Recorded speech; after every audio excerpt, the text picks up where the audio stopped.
The day humans left was just like any other day for Sam Carter. He woke up, got dressed, and went to his job at the Galactic Council building. Sam was not human. He was a Zorbian, a tall blue creature with 4 arms and 3 eyes. Sam worked as a clerk, filing reports about what happened across the universe. At exactly noon, every alarm in the building started to ring. Sam ran to the main hall where hundreds of beings from different planets were already gathered. The council leader, an old Zorbian named Kel, stood on the center platform. "I have bad news," Kel said, his voice shaking. "All humans have left, every single one of them." The room filled with loud voices. Some cried out in fear. Others shouted questions. Sam could not believe it. Humans made up only a tiny part of all life in space, but they were everywhere. They built things. They fixed things. They found new ways to solve old problems. How could they all leave at once? Someone asked. Kel raised his hands for quiet. "They left a message, let me show you." A large screen lit up. A human woman with short gray hair appeared. She looked sad, but firm. "To all our friends in the stars," she said, "we humans have found a great danger coming from beyond the edge of space. We must go to face it. We cannot say more without causing fear. We did not want to leave, but we had to. Maybe one day we will come back. Until then, goodbye." The screen went dark. A Plexian stood up. "The mining station on Velnar 4. Humans run the safety systems there," another voice joined in. "The wormhole gates were built by humans. Who will keep them working?" Sam felt cold fear grow inside him. Humans were always the ones who found new ways to do things. They would try crazy ideas that worked when they should not have worked. Other beings used human inventions but did not always know how they worked. By the next day, the first problem started. Sam sat at his desk, trying to sort through thousands of help requests. His screen showed red alerts from all over the universe. Air systems failing on Proxima 3. No contact with the Orion sector. Power plant overheating on New Earth. Sam's boss, a Zorbian woman named Vela, rushed over. "The human tech is failing everywhere," she said. "No one knows how to fix it." "Did they leave any instructions?" Sam asked. "That's the problem. Humans never wrote down everything. They would say things like, 'Just give it a good whack right here,' or 'You have to feel when it's right.' No one else thinks that way." The Galactic Council called an emergency meeting. Leaders from 1,000 worlds packed the Great Hall. Sam stood in the back taking notes. A thin green Axnar named Dr. Frizz took the stage. He was the head of science for the council. "The situation is worse than we feared," he said. "Humans built key parts of almost everything we use. The food-growing systems, the star maps, the medical machines. All of it has human elements we never fully understood." "Why did we let this happen?" someone shouted. Dr. Frizz looked tired. "Because humans solved problems no one else could solve. Their minds work differently. They make jumps in thinking that seem impossible. And we came to rely on that." The worst news came 3 days later. The wormhole network was breaking down. For hundreds of years, these tunnels through space had let ships travel quickly between stars. Without them, the united universe would fall apart. "The wormholes need constant small adjustments," explained the Charistian wormhole keeper. "Humans could feel when they were drifting and fix them.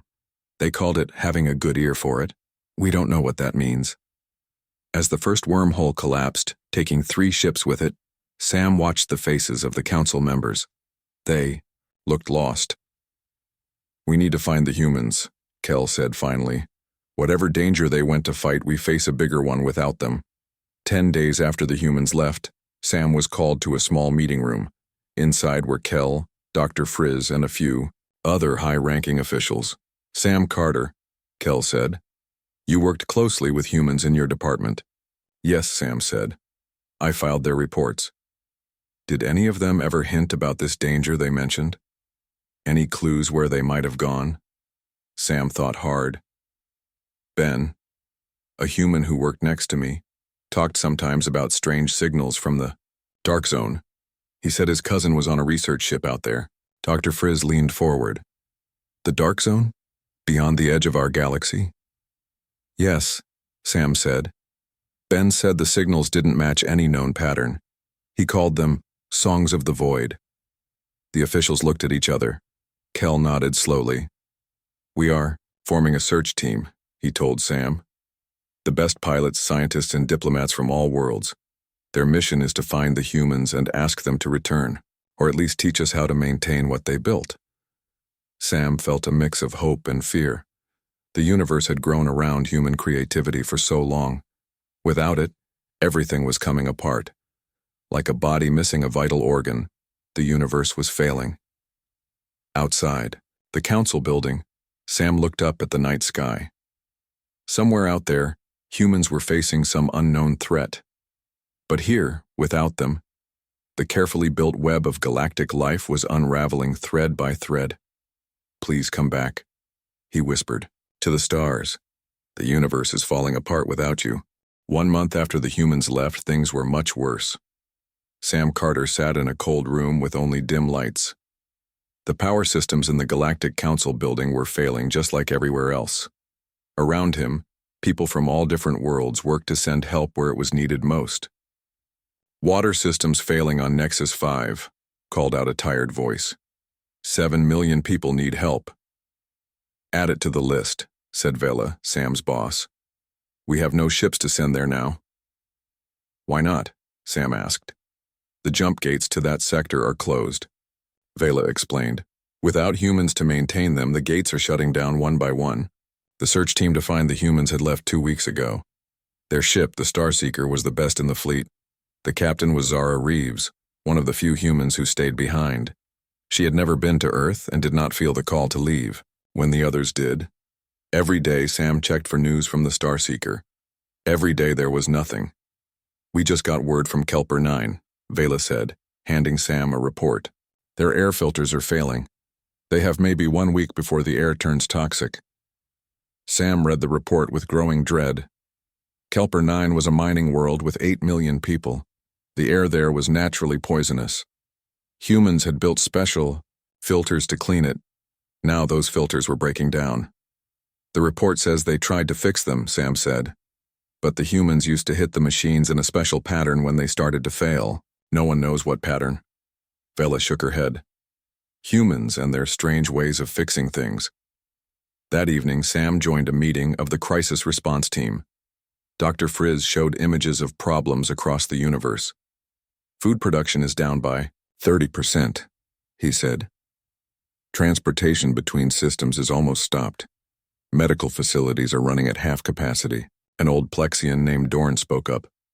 We need to learn how human technology works. We used it for so long without understanding it. We're trying, Dr. Frizz said. But human devices often work in ways that don't follow normal rules. They made intuitive jumps in their designs. What does that mean? Someone asked. It means, Dorn said, that humans didn't always know why their inventions worked. They just tried things until something did work. 3 days later, Sam was woken by loud alarms. He rushed to the control room, where a crowd had gathered around the main screen. A face appeared there, Captain Zara Reeves of the Starseeker. Her image was fuzzy and kept breaking up. We've found, at the edge, strange boundary. Her words came through in pieces. Captain, your signal is breaking up, Kel said. Can you boost it? The image cleared a little. We found something at the edge of the dark zone. It's like a bubble in space where the normal rules don't work. We think the humans went in there. Everyone leaned forward. This was the first real lead. Can you follow them? Kel asked. Zara looked worried. We're trying, but our systems are failing as we get closer. I think the bubble is affecting our technology. We need... The screen went black. Get her back, Kel shouted. The technicians tried, but the signal was gone. On the other side of the galaxy, the situation on Kelper 9 was desperate. The air filters were working at just 10%. People were getting sick from the toxic air. The governor sent a final message. We cannot evacuate in time. Too many people, too few ships. If anyone knows how to fix human air filters, please help us. Sam couldn't sleep that night. He kept thinking about what Dorn had said, about how humans tried things until they worked. An idea began to form. The next morning, he went to Dr. Frizz's lab. "I want to try something," he said. "What?" Dr. Frizz looked up from his work. "Humans think differently than us. But maybe we can learn to think like them, just a little." Dr. Frizz raised an eyebrow. "How?" "I worked with humans for years. They always said, 'Don't overthink it.' When they fixed things, they didn't always follow the rules." Sam picked up a broken communicator from Dr. Frizz's desk. "It was human-made and no one had been able to fix it. My human friend Ben would say, 'Sometimes you just need to give it a little love.'" Sam tapped the device in different places, then shook it gently, and finally blew on it before pressing the EO power button. To Dr. Frizz's amazement, the communicator lit up. "How did you do that?" he asked. "I don't know exactly," Sam admitted, "but I've seen Ben do it 100 times. He called it the magic touch." Word spread quickly. Soon Sam was teaching others to try fixing things the human way. It didn't always work, but sometimes it did. On Kelper 9, a team tried hitting the air filters in different patterns while saying, "Work, you stupid machine," something they had heard humans do. Surprisingly, the filters improved to 30% capacity, buying precious time for evacuations. 2 weeks later, the Galactic Council had set up Think Like a Human classes across the universe. They collected stories about how humans fixed things and tried to copy those methods. It wasn't perfect, but it helped. Then, 50 days after losing contact, the Starseeker sent a new message. This time the signal was clear. "We found a way to communicate through the boundary," Captain Zara said, "and we've made contact with the humans inside." A hush fell over the control room. "They didn't know what their leaving would do," Zara continued. "They're sending a team back to help us, but there's something else you need to know." Her face grew serious.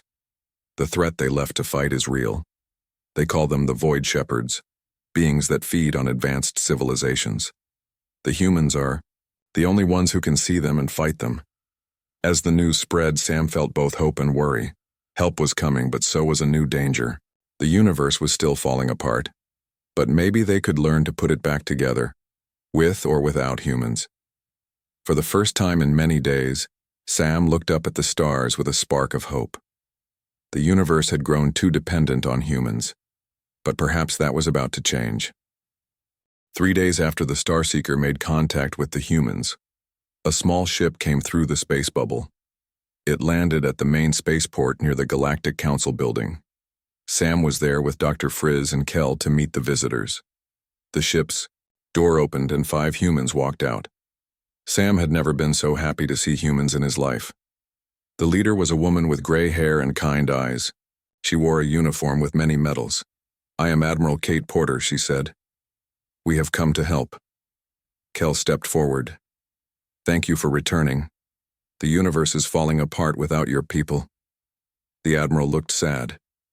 "We had no idea our leaving would cause such problems. We thought our technology would work fine without us." They went to the council meeting room where leaders from many worlds had gathered. Some looked angry. Others looked relieved. All wanted answers. "Why did all humans leave?" asked a Trelanian with blue skin. "What threat could be so great?" "Admiral." Porter touched a small device on her wrist. A 3D image appeared in the air. It showed dark shapes moving between stars. The shapes had no clear form. They seemed to shift and change as they moved. "We call them Void Shepherds," she explained. "They live in the spaces between galaxies. For billions of years, they slept. Now they are waking up." "What woke them?" Dr. Frizz asked. "Advanced technology," said a human man standing next to the Admiral. "Specifically, the energy fields our technology creates. They feed on it." "But why could only humans see them?" Sam asked. "Something in our brains," the man said. "We don't fully understand it ourselves. But only humans can both see the void, shepherds, and affect them." "So you all left to fight these things?" Kel asked. Admiral Porter nodded. "We created a pocket universe, a bubble of space where we could work on weapons and shields against them. We didn't want to alarm other species. But you doomed us anyway, said the angry Trelanian. We didn't know, Admiral Porter said quietly. We didn't realize how much you had come to depend on our ways of doing things. A Charistian stood up. The wormhole network is failing. We cannot travel between systems. And our air filters are dying, said the governor of Kelper 9, who joined by video link. My people are dying. The human man looked at his datapad. We brought technical teams to help with the most urgent problems. But there are thousands of systems failing across the universe. We can't fix them all. Sam had an idea. What about teaching us? We've been trying to think like humans, to fix things, the way you do. Admiral Porter looked interested. Tell me more. Sam explained about the Think Like a Human classes, how they were teaching people to try unusual solutions, to feel when machines were working right, to use intuition along with logic. Some of it works, Sam said. Not always, but sometimes. The Admiral smiled for the first time. That's the human way. Try things until something works. A plan began to form. The humans would split into teams. Some would go to the most critical places, Kelper 9, the wormhole stations, major food production centers. Others would start training programs to teach non-humans how human technology really worked. Not just how to use it, Admiral Porter said, but how to understand it, fix it, improve it. Will you all stay? Kel asked hopefully. The Admiral shook her head. We can't. The Void Shepherds are still coming. Most humans must return to the bubble to work on defenses. But we will leave, some people behind, and create better ways to communicate. For the next week, the 5 humans worked tirelessly. They fixed the main power systems in the Galactic Council building. They showed others how to make quick repairs on failing machines. They started recording detailed guides on how human technology worked. Sam was assigned to work with Jack, the youngest human in the group. Jack was teaching a team how to repair communication devices. The trick, Jack said, is to not overthink it. Feel the flow of energy. If it seems wrong, it probably is wrong. But how do we know what feels wrong? Azorbian asked.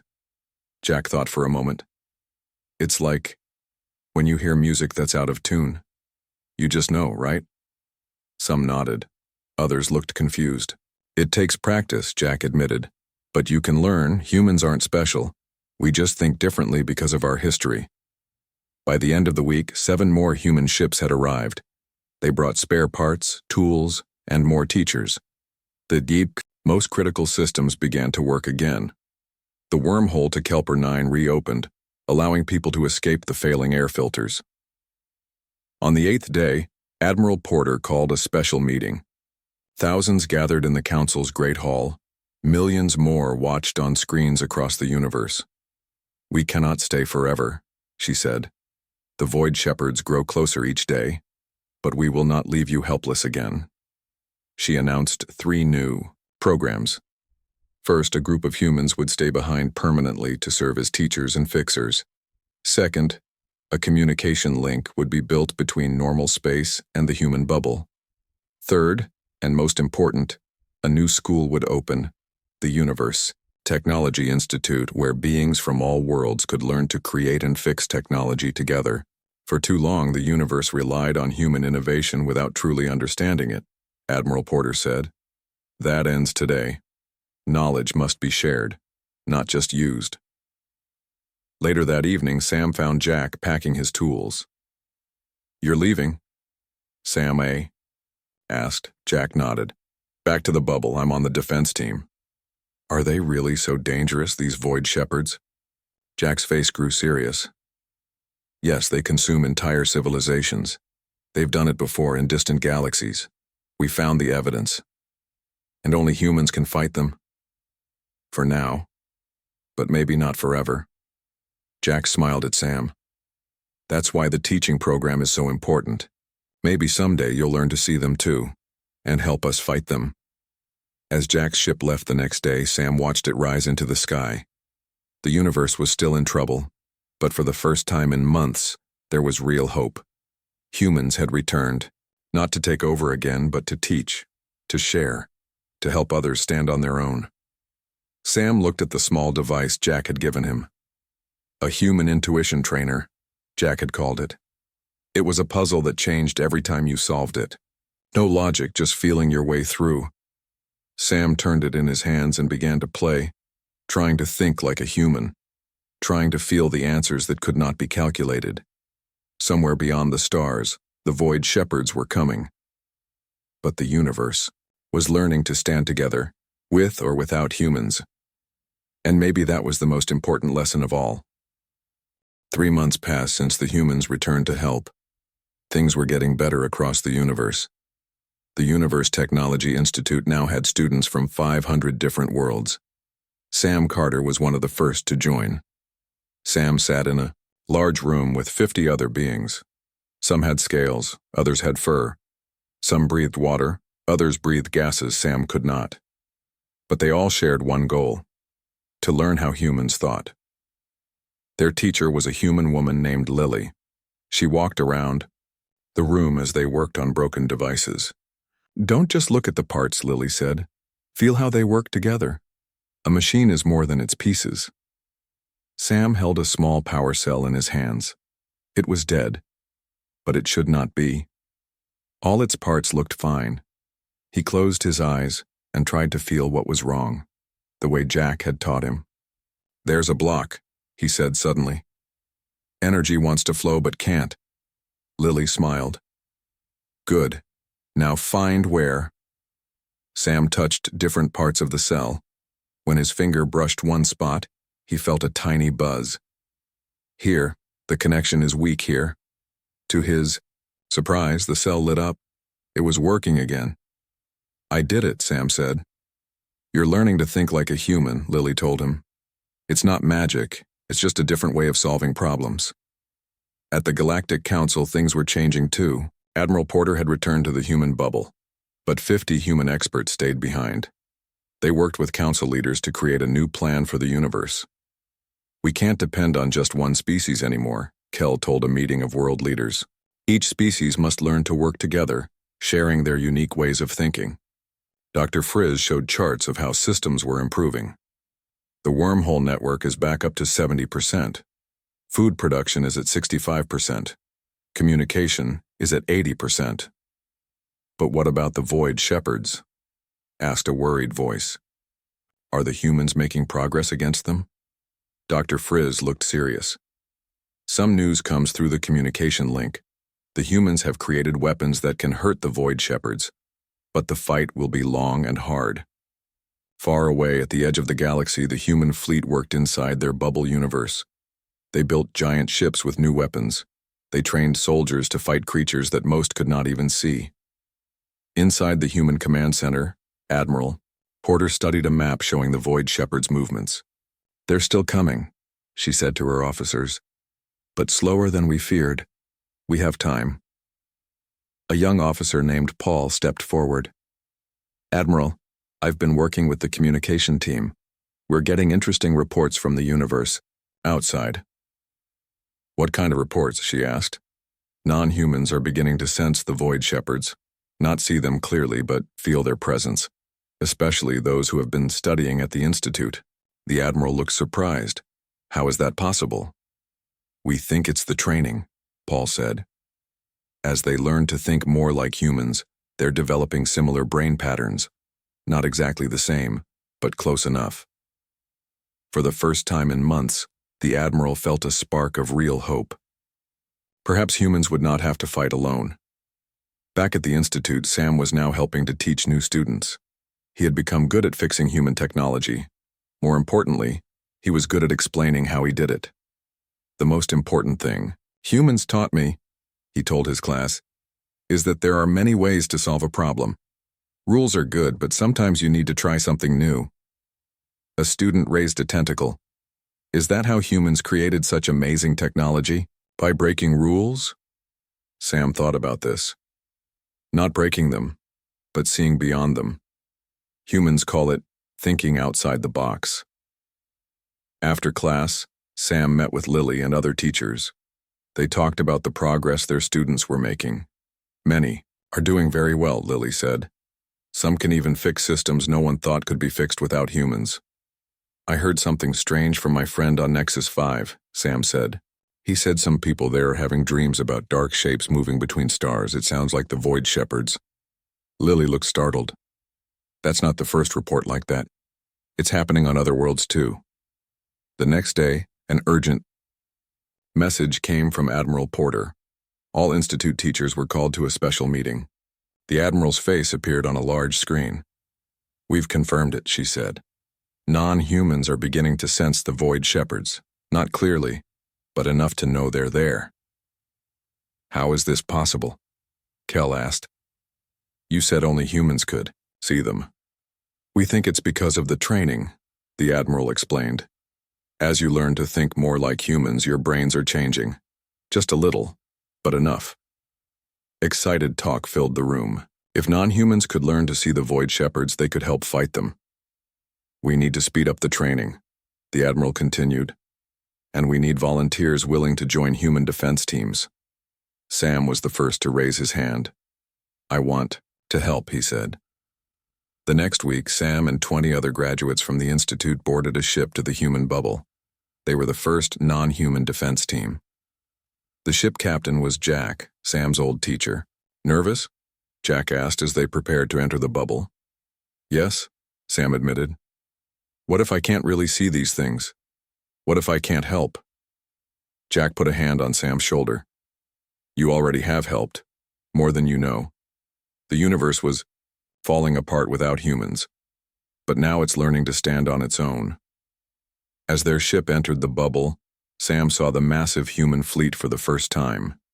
Thousands of ships, weapons ready, prepared to defend not just humanity, but all life. On the main command ship, Admiral Porter welcomed the volunteers. This is historic, she said. The first Joint Defense Force. She showed them a special room with strange devices. These will help you see what we see. They amplify the brain patterns that let humans detect the Void Shepherds. Sam put on a headset. At first he saw nothing unusual. Then slowly, dark shapes appeared in the star map. They moved like living smoke, vast and hungry. I can see them, he whispered. And he could. Not as clearly as the humans, but he could see the threat at last. That night, Sam sent a message back to the council. We are not alone in this fight anymore, he wrote. Humans left, and the universe began to fall apart. But now we are learning from each other. Together we are stronger than we ever were apart. As he looked out at the stars, Sam knew the fight ahead would be hard. But for the first time, he truly believed they could win. The universe had nearly broken when humans left. But in trying to put it back together, they had all become something better than before. 6 months had passed since Sam joined the Human Defense Force. He and the other non-human volunteers now work side by side with humans inside the bubble universe. Each day, more volunteers arrived from different worlds. Each day, they got better at seeing the Void Shepherds. Sam stood on the bridge of a large ship called the Unity. It was the first ship with a mixed crew, half human, half other species. Today was their first real mission. All systems ready, said the ship's captain, a human woman named Nina. Are the sensors working, Sam? Sam checked his screens. Yes, Captain. I can track 5 Void Shepherds moving toward the Orion arm. The Unity moved quietly through the edge of normal space. Their job was to place warning beacons that could detect the Void Shepherds. These beacons would give worlds time to turn off their advanced technology if Void Shepherds came near. Beacon 1 ready, Sam reported. They had reached the first drop point. Nina gave the order to release the beacon. As it floated away from the ship, its lights blinked on. Another part of the early warning system was in place. Just then, alarms sounded across the bridge. Void Shepherd approaching fast, called Ronak, a Plexian at the sensor station. Sam saw it on his screen. A dark shape moving much faster than normal. It was heading straight for them. It must have sensed our tech, Nina said. Prepare the pulse weapon. The pulse weapon was new. It sent out waves of energy that could hurt the Void Shepherds. But it had to be aimed perfectly to work. I can't get a lock, said the weapons officer. It's moving too fast. Sam had an idea. Captain, let me try something. Nina nodded. Sam connected his mind to the weapons system using his training headset. He closed his eyes and tried to feel the Void Shepherd's movement. Not see it, but feel it. There, he said. It moves in patterns, not random. I can predict where it will. Forcey, Sam fired the pulse weapon. The energy wave hit the Void Shepherd directly. The dark shape twisted and pulled back. It worked, Ronak shouted. It's retreating. Nina looked at Sam with new respect. How did you do that? I used what I learned at the Institute, Sam said. Humans taught us to trust our feelings, not just our sensors. When they returned to the base, Admiral Porter called a meeting. All defense teams gathered in the main hall. Today marks a turning point, she said. For the first time, we drove back a Void Shepherd using a mixed crew. This proves what we hoped. Together, we are stronger than alone. Sam felt proud. His team had made history, but the bigger challenge is still coming, the Admiral continued. Our scouts report a large group of Void Shepherds heading toward populated space. They will reach the Centauri systems in 3 months. The room grew quiet. Centauri was home to billions of people from many species. Can we stop them? Someone asked. Not with our current weapons, the Admiral said. We need something stronger, something that attacks all Void Shepherds at once. For the next month, scientists from all species worked together on a new weapon. Humans provided the basic design, but others added important parts. Prolaxians knew about energy fields. Zorbians understood space distortion. Traxians were experts in quantum effects. Sam worked with a human scientist named Mia. They tested different ways to target the Void Shepherds. The problem, Mia explained, is that they exist partly in normal space and partly in what we call subspace. We need to hit them in both places at once. Sam thought about this. What if we don't try to hit them directly? What if we change the space around them instead? The idea was simple, but powerful. Instead of attacking the Void Shepherds, they would create a field that made our universe uncomfortable for them. 2 months later, the first space field generator was ready. It was installed on the Unity and 9 other ships. They formed a fleet at the edge of the Centauri systems, waiting for the Void Shepherds. Sam stood at his post on the Unity. His hands shook slightly. Everything depended on this moment. Void Shepherds detected, Ronak reported.